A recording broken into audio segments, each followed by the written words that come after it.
Hello everyone, welcome back to the channel. তো আজকের review হচ্ছে হিন্দি সিনেমা ছড়ি 2 নিয়ে। তো একটি হরর কমেডি যেমন স্ত্রী 2 যেমন দর্শকদেরকে একাধিক ভৌতিক মুহূর্ত দিয়ে চমকে দিতে পেরেছিল, আনফর্চুনেটলি পুরোপুরি হরর থ্রিলার ঘরানার ছড়ি 2 সেরকম কোনো এফেক্ট ফেলতে পারেনি।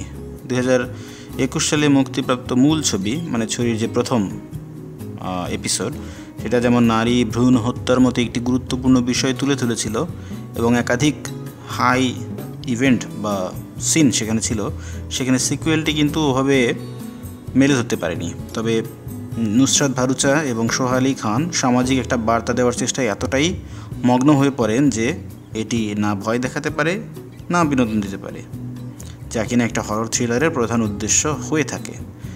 এবার নুসরাতের চরিত্র সাক্ষী শুধুমাত্র পুরুষতান্ত্রিকতা ও অন্ধবিশ্বাসের বিরুদ্ধে নয়, বরং বাল্যবিবাহের মতো একটি পুরনো রীতির বিরুদ্ধেও লড়ছে, যার ফলে অনেক সময় নির্যাতন ও ধর্ষণের মতো ঘটনা ঘটে।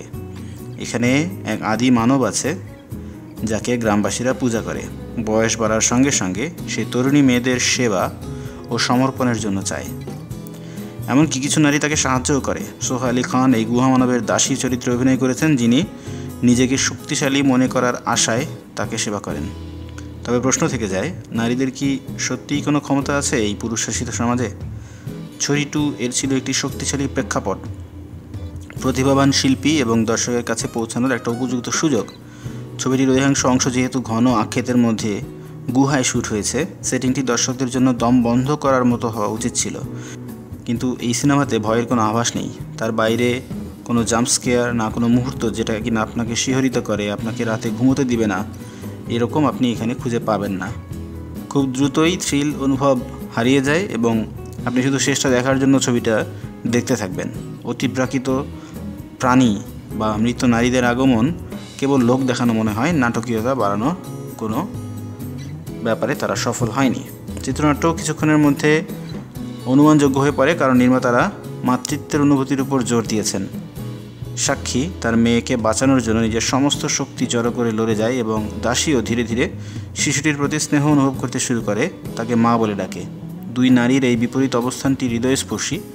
একজন তাকে রূপকথা শোনায় সাহসী নারীদের গল্প, অন্যজন শোনায় কুসংস্কারপূর্ণ লোককথা। একটি দৃশ্যে বিশেষভাবে রাগের সঞ্চার করে, যেখানে 7-8 বছরের ছোট ছেলেরা একটি মেয়েকে দেখার জন্য ঘরে ঢুকে পড়ে।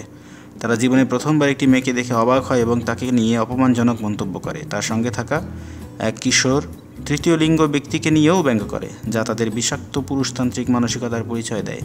এতে আসলে অবাক হওয়ার কিছু নেই, এদের অনেকেই বড় হয়ে নারীদের বিরুদ্ধে অপরাধ করবে। অভিনয়ে নুসরাত আবারও সাহসী মায়ের ভূমিকায় ফিরেছেন এবং সেই শক্তি দেখাতেও সক্ষম হয়েছেন। একজন সাধারণ স্কুল শিক্ষিকা থেকে নিজের সন্তানের জন্য জীবনপণ লড়াই করা নারীর চরিত্রটি সুন্দরভাবে তিনি ফুটিয়ে তুলেছেন। সোহা আলী খানের মতো একজন অভিনেত্রী এমন অপূর্ণাঙ্গ চরিত্রে দেখা দুঃখজনক। তার দক্ষতা অতীতে প্রমাণিত হয়েছে। আশা করি ভবিষ্যতে নির্মাতারা তাকে আরও শক্তিশালী চরিত্রে কাস্ট করবেন। টিভি ও মারাঠি সুপারস্টার কাশ্মীর মহাজনী ছড়ি 2 এর মাধ্যমে হিন্দি সিনেমায় অভিষেক করলেন, তবে তার করার মতো আসলে কিছুই ছিল না। আরও টাইট চিত্রনাট্য, স্মার্ট সম্পাদনা এবং সত্যিকারের থ্রিল এই বিশাল ফুরিয়া পরিচালিত ছবিটিকে বাঁচাতে পারত। ছড়ি 2 আপনি এই সপ্তাহান্তে বাড়িতে বসে দেখতে পারেন যদি বাইরে গরম এড়াতে চান, তবে খুব বেশি আশা না করাই ভালো। সো ভিডিও কেমন লাগলো জানাবেন। আমাদের চ্যানেলে যদি নতুন হয়ে থাকেন সাবস্ক্রাইব করবেন, ভিডিও ভালো লাগলে শেয়ার করবেন, লাইক করবেন। কথা হবে পরবর্তীতে অন্য কোনো ভিডিওতে। সেই পর্যন্ত ভালো থাকুন।